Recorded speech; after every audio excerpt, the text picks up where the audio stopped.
এই রাজ্যে সবাই বলে গোপাল খুব বুদ্ধিমান। মহারাজ, আমি কিন্তু তা মনে করি না। গোপাল, আজ তোমার বুদ্ধির পরীক্ষা হবে। মহারাজ, পরীক্ষা হলে কিন্তু আমি নকল করি না। মহারাজ, আমি একটা কঠিন প্রশ্ন করব। কঠিন প্রশ্ন হলে সহজ উত্তর দেব। বলো তো, পৃথিবীর সবচেয়ে দ্রুত জিনিস কি? এই প্রশ্নের উত্তর দিতে পারবে না। মহারাজ, একটু ভাবতে দিন। ঠিক আছে, উত্তর খুব সহজ। সবচেয়ে দ্রুত জিনিস হলো মন। মন আবার দ্রুত হলো কিভাবে? আপনি এখানেই বসে আছেন, কিন্তু এখনই আপনি চাইলে দিল্লি ঘুরে আসতে পারেন।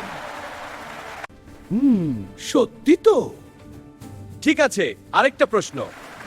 রাজ্যের সবচেয়ে বড় বোকা কে? মহারাজ, উত্তরটা বলা একটু কঠিন, কেন কঠিন? কারণ সেই মানুষটা আমার সামনে দাঁড়িয়ে আছে। কি আমাকে বলছো?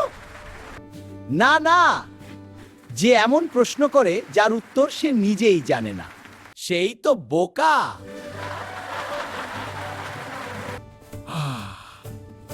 গোপাল, তুমি আবার জিতে গেলে। মহারাজ, আমি হারতে জানি না। আজ থেকে কেউ গোপালের বুদ্ধি নিয়ে সন্দেহ করবে না। আর মন্ত্রী মশাই প্রশ্ন করার আগে একটু ভাববেন।